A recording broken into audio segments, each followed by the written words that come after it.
Welcome to our channel. Before we dive into today's thrilling story, don't forget to like, comment, and subscribe so you never miss an exciting tale like this one. Tonight, we bring you a chilling legend, one that has haunted the deep forests of Oregon for decades. Imagine going into the woods for a simple task, only to find yourself trapped in a world that shouldn't exist. This is the story of Jake Sullivan, a man who ventured into Mount Hood's forest and was never meant to return. A strange neighbor, an eerie voice, and a monstrous entity lurking in the shadows. This is not just a legend. It's an experience that will send shivers down your spine. But what happens when Jake wakes up in a place that time forgot? Who is the mysterious man that saves him? And will he ever escape the nightmare? Stay with us till the end to uncover the bone-chilling truth.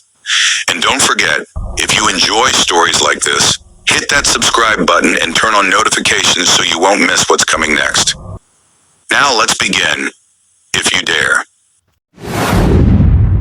Here is the text with all asterisks removed. In the deep forests of Oregon, there is a legend about the loop, a strange phenomenon that causes people to get lost in the same place, or even be pulled into another world. Many believe it's just a myth until it happens to Jake Sullivan. A journey into the woods. One Friday in the 1990s, Jake, a middle-aged man, prepared to gather firewood near Mount Hood. As he was about to leave, his wife Emily gave him a worried look. "You don't usually go into the woods on Fridays, Jake," she said, packing him some food and water. "I have a renovation job at Mr. Thompson's house tomorrow, so I won't have time," Jake explained. Emily sighed. "All right, but be careful." With a nod, Jake left. The forest was unusually quiet. People in the village rarely ventured into the woods on Fridays.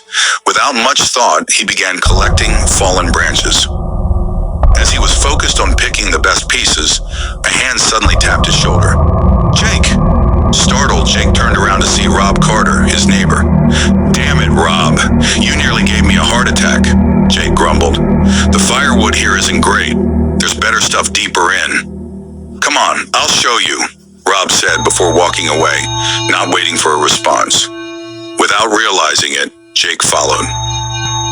Trapped in the darkness, Jake had left home around 2 in the afternoon, but as he followed Rob deeper into the forest, time seemed to slip away. The sun vanished behind the trees, and soon, darkness consumed the woods. Then he tripped over a root and fell. As he reached for his lighter to see, his blood ran cold. Standing before him was a monstrous figure, glowing red eyes, sharp fangs, a long, slithering tongue, thick black fur covering its bloated body. And worst of all, it was laughing. "Ha ha ha, where do you think you're going, human? You belong to me now." Fear surged through Jake's body. Without thinking, he turned and ran. But the deeper he ran, the louder the eerie voices became, as if something massive was chasing him. "God, please help me," he whispered desperately. Then he slipped, his vision blurred, and everything went black. Awakening in a lost world. Jake woke up on a wooden bed, his body aching. A young woman in an old-fashioned dress was tending to his wounds with crushed herbs. "You're awake," she said softly. Jake groaned. "My father found you last night. You were being hunted," she explained. Just then, an older man entered the room. Nathaniel Blackwood, dignified and calm, looked at Jake with wise eyes.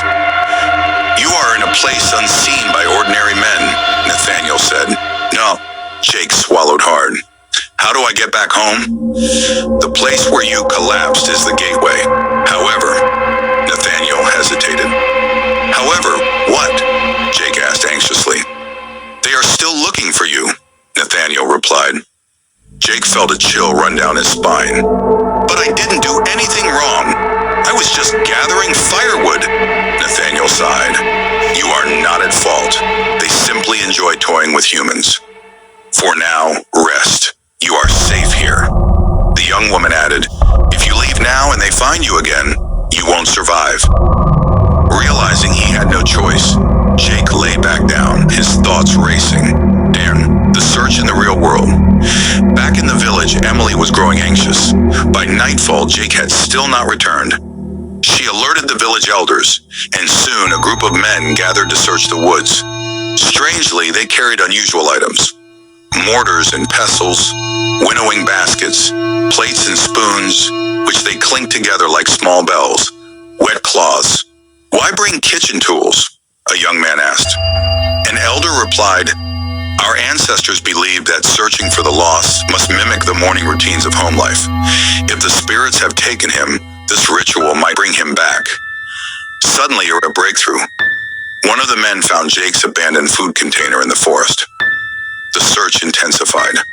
Meanwhile, in the hidden realm, night had fallen. The once peaceful air turned heavy with tension. The ground trembled, trees cracked, and a booming voice echoed outside Nathaniel's home. "Return what belongs to me, Nathaniel. The human is mine." Nathaniel stood firm. "If you want him, you'll have to go through me." Jake tried to sit up, but the young woman grabbed his hand. "Don't be afraid. My father is powerful. They won't dare step inside," she assured him. Then the wooden door creaked open. Creak! A deep guttural roar followed. Jake's eyes widened. "Is that a tiger?" The young woman smiled. "That's my father." Nathaniel stepped outside. A battle raged beyond Jake's sight, shaking the house with every impact. Then silence. Nathaniel returned, unharmed. "They're gone. It's time for you to go home," he said. Jake nodded. With Nathaniel's help, he was guided back to the place where he had collapsed. Before he left, the young woman looked at him with a hint of sadness. "I hope you'll be safe in your world," she said. "Thank you for everything," Jake replied. As he stepped into the designated spot, darkness swallowed him once more. When he opened his eyes, he was back in Mount Hood's forest. Villagers surrounded him, their flashlights shining in his face. "Jake, are you all right?" Emily cried, hugging him tightly. Jake was stunned. In his mind, he had spent days in that hidden world, but here he had only been gone for one night. From that day forward, Jake never set foot in the forest on a Friday again. Ain't up.